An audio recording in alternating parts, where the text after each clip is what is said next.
You think you're the victim of medical negligence, and you suffered a significant injury as a result of that, and you want to learn what the legal process is in order to evaluate a possible case, to understand, to give you a better understanding of exactly what's next in the process.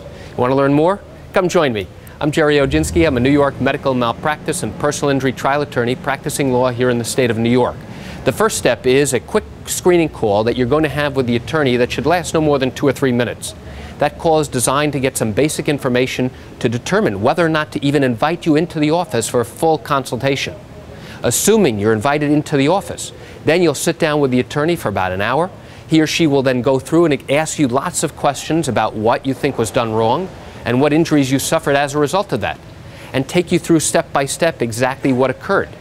Now, assuming the attorney has invited you in and now undertakes to do a full investigation, the next step that occurs is that the attorney is going to request all of your medical records. And once those records come in, the attorney is then going to read and review all of those records, as well as sending them out to medical experts for confirmation that not only is there wrongdoing, but that the wrongdoing caused injury and that the injury is significant and permanent. And once a medical expert confirms all 3 of those elements, then you have a legal basis to proceed forward with a case in New York. Now, here are the steps, and I'm going to go through them really quickly in a marathon fashion to give you a quick sense of what's involved in bringing this type of case. Assuming you have a valid basis for a case, the first thing the attorney does is prepare a document called the summons and complaint. We take that document, bring it into court, and we buy an index number. That's an identifying number. Once that occurs, we file it with the clerk. Then we take that document and deliver it to the people that you are suing. Once that's been done, we then have to wait for an answer to the allegations of the complaint. Once we receive an answer, we then let the court know that issue has been joined, meaning that all the sides that you are suing, all the different people that you are suing, have now answered the allegations. And in all likelihood, they're going to deny all the allegations. And that's typical and routine. So what happens next? The court will give us a date and time to come in to set up a scheduling conference. And a scheduling conference is just that. It's a guideline of when things are supposed to happen during the course of your litigation. Scheduling involves dates of your question and answer session known as deposition, dates that attorneys are supposed to exchange certain documents to each other, dates for the next conference. The next thing that will happen that you're involved in is something called a deposition. And that's a question and answer session. Your attorney will prepare you for that. And after you've completed your question and answer session, then the next step is that your attorney will have an opportunity to question all the people that you have sued.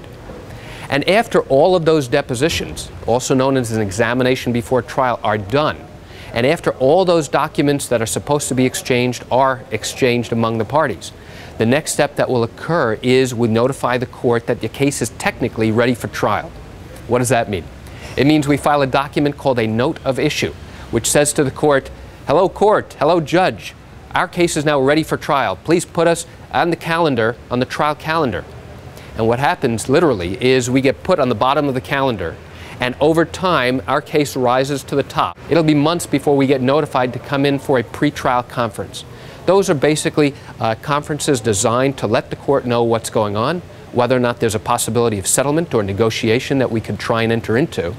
And if not, we get a trial date. And the next step after that is we appear for trial. Now, your case can be settled at any time during the litigation process. So your attorney is going to notify you and let you know if and when an offer to settle your case is made. The trial process is an interesting one because it begins with jury selection. Jury selection is a fascinating process whereby we select people from the community to come and listen, to try and make a decision about the dispute in your case. Once jury selection has been finished and we have a judge who's been assigned to your particular case to try it, then we begin the trial process. And depending upon the type of case and how many witnesses and experts we have to bring in, the case could last for a few days or a few weeks or even more. And that's just an overview of what goes on when evaluating a possible medical malpractice case here in the state of New York and some of the basic steps that occur in the litigation process. So why do I tell you this? I tell you this to educate you and teach you about how the process works here in the state of New York. Chances are you're watching this because you have questions about the legal process. And what I encourage you to do is to pick up the phone and call me. This is what I do every single day. I handle cases involving medical negligence, involving accidents and wrongful death, and I can answer your questions as well.